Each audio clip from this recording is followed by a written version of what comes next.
Welcome back, fellow gamers. I want to talk to you today about crazy house rules. Magic the Gathering is such a diverse game, especially when you consider all the formats, but not only that, all the tabletop games that probably go on, all the kitchen table games that make up that huge chunk of player base that don't even see competitive play.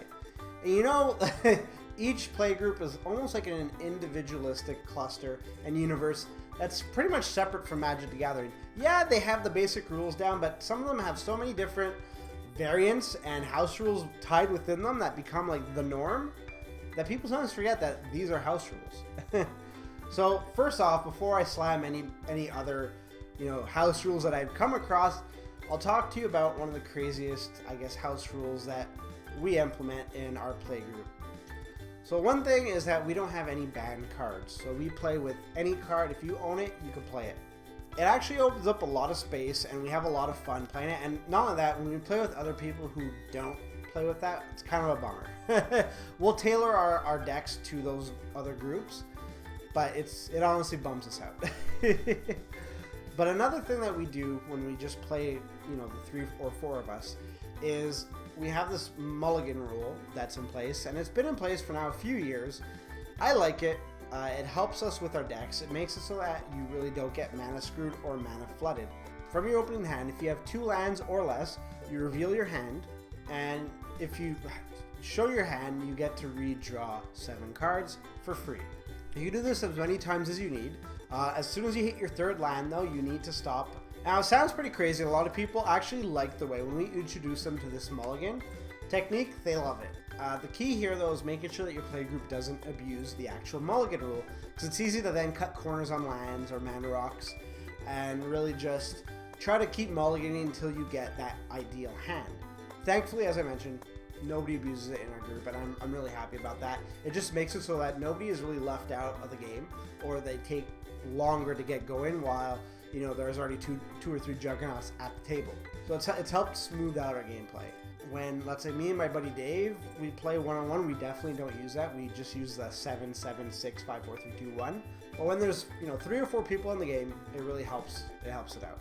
All right, so for crazy rules, I played in a play group back in Toronto that did not allow for killing creatures with spells or instances. The only way you could get rid of a card on the board was by chump blocking and getting rid of that card, or just having them nullified with a pacifism or something like it. You're not allowed playing Doomblade, you're not allowed playing Slaughter Pact, Wrath of God, Damnation, any board wipes really. Those are all frowned upon. Needless to say, I didn't have a good time. Another house rule, which was really crazy, was if you lost a game of Commander, you had to have your Commander torn. So if you're 4 players, 3 players would be losing their Commander, so that you either had to buy it again, or you weren't allowed playing with that Commander ever again, which is ridiculous. Like, eventually somebody's gonna run out of Commanders no matter how good they are. I told them, like, when I lost my game without noting, they were like, oh no, you gotta tear it. Thankfully, one person was like, well, he didn't know, so let's not do it. And then he said, at the end of the next game, if you lose, you need to tear up your Commander. Well, I promptly packed my stuff up and left. Like, what kind of shenanigans is that? It's one thing if you guys want to do it amongst friends, but to force it on the people who don't want to necessarily do that to their cards is kind of crappy, and it only limits your play group. Like, and I've heard of other people, like, if you lose, you get a card from your deck that gets to be altered by the winning player. And that seems lighthearted and fun. But definitely, like, if you're spending money on a Commander card just to have it ripped up after like one bad game, is shitty.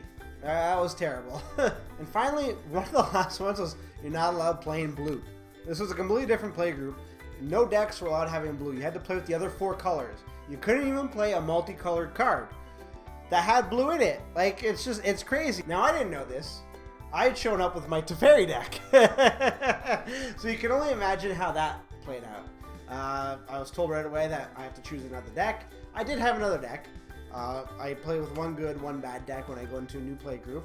I had taken it out because they had all told me who their commanders were, and they were like, Carador and a few really big bomb guys. Like, one of the players had Perforos, and like, I can't play my Teferi because he's blue?